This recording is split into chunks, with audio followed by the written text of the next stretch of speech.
In this video today, we'll be looking at how to apply a displacement filter to our images inside of Affinity. So before starting, if you haven't subscribed to our channel yet, please hit the subscribe button for more helpful tips. And if you want to follow along with this tutorial, please find the link for the images in the description. Now with that said, let's get started with the video. So in order to apply a displacement filter effect to our images, first of all, let us navigate below and open our Finder window as usual. And inside from the Finder window, we'll simply click and drag one of our images, which is the deep sea image inside of Affinity in order to open it. And as soon as we drag and drop the deep sea image inside of Affinity, now you can see that it has successfully been placed inside of our Affinity UI.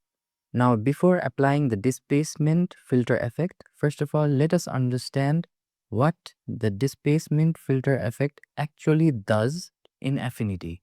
So to understand it simply, a displacement filter effect converts an existing image into a grayscale image. For example, it just converts the background image that we have just placed to a grayscale image behind the scenes, and then use the highlights and shadows dimension from that particular grayscale image in order to apply different kind of text or any graphic element with displacement.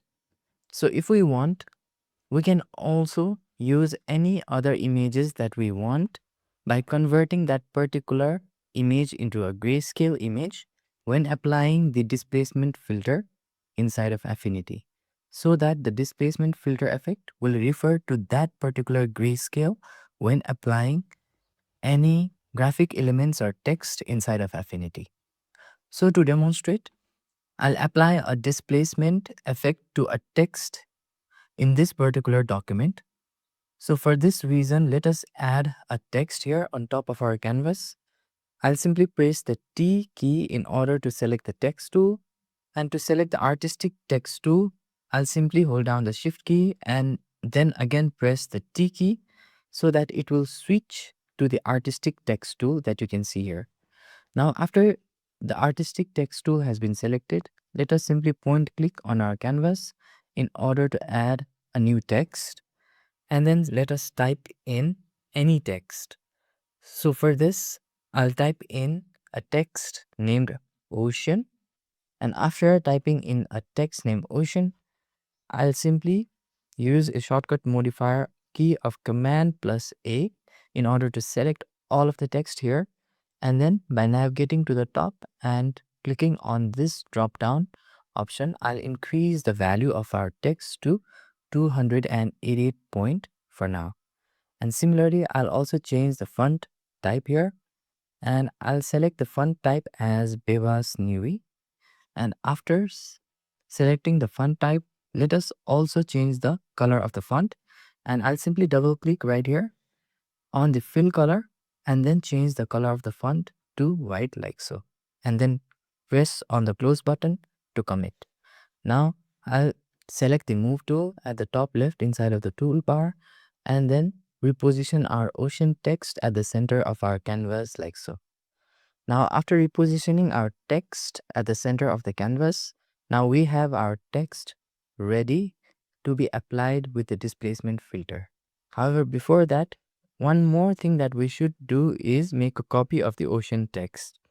So to make a copy or duplicate of the ocean text, we can use the shortcut key of Command plus J. And you can see now inside of the layers panel, a new ocean text layer has been created. Now let us simply check the toggle visibility icon to off for the ocean text layer here inside of the layers panel. And similarly, let us select the ocean text beneath it. And now after selecting the ocean text, we can just navigate to the top and select the pixel menu item. And from within the pixel menu item, if you want to apply the displacement filter destructively, then you can simply go to filters. And from within the filters option, you can then select the option called distort. And inside of distort, you can select the option called displace. Since we are applying the displacement filter non-destructively, so that it will give us an advantage of more control whenever we want to make any adjustments further in the future regarding the displacement effect that we have applied. We'll simply select the option called New Live Filter Layer and then select the option called Distort. And next, we'll simply select the option of Displace. Now, after selecting the Live Displace option here, you can see that a new displacement thumbnail has been added here inside of the selected ocean text layer, where the thumbnail is associated with the new displacement map layer. And in addition to that, you can also notice that we have a live displace box that has been popped up here with different settings that we can tweak for the level of displacement that we want to apply. Now to apply the displacement filter effect, let us come here inside of the load method, and inside of the load method you can see that we have two options. For now we'll simply select the red green offset option. So basically it is simply allowing us to select the type of offset, where the red green offset method simply allows us to apply the offset on the text on the basis of the dimension of the underlying image, which is the background image's grayscale version. So we'll simply select the red green offset option right here. And the next thing that we'll select is load map from the layers beneath. So what this option basically does is it will create a virtual grayscale version of our background image that you see here behind the scenes, and use that grayscale version of this image in order to apply the displacement effect. Now let us simply click on load map from the layers beneath option right here. And as soon as you do that, you can see that we have now the ocean text being displaced slightly. Now we can also control the strength of the displacement effect that we want to apply here by simply clicking on this strength slider and then dragging it to the right like so in order to displace it to the right accordingly to the dimension of the background image. Or you can also decrease the value of the strength to displace the ocean text by creating the movement of displacement to the left accordingly to the background image right here. Now we can simply only add a pinch of strength value as we want here, since we don't want to lose much of the clarity for our ocean text here. So I'll set the value to somewhere at maybe minus 22.2 pixels for now. And one thing to remember here is that the red green offset option simply controls the displacement of our ocean text through the movement of the text. So similarly, I'll simply close the live displace box here in order to commit.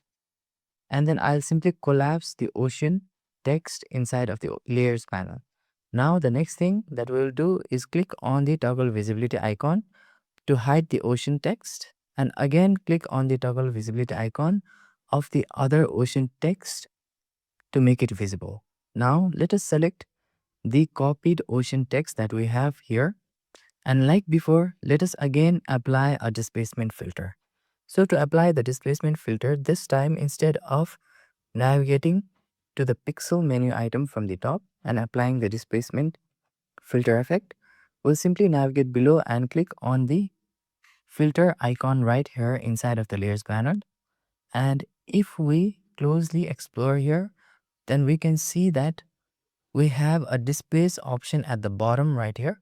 Let us simply click on this displace option. And as soon as we do that, you can see that similar to before, it has again created a new displacement map layer, which is entirely non-destructive, along with the visibility of the live displace settings that we just saw. Now this time, instead of selecting the red-green offset method, we'll simply select the Sobo intensity offset method. And as soon as we select that, let us simply click on load map from layers beneath once again. But instead of clicking on load map from layers beneath this time, I want to show you what actually happens behind the scenes when we apply the live displacement filter effect to any of our graphic elements or the text ocean in our case. So for that, I'll simply click load map from file this time. And after clicking on load map from file, let us simply select the images folder right here.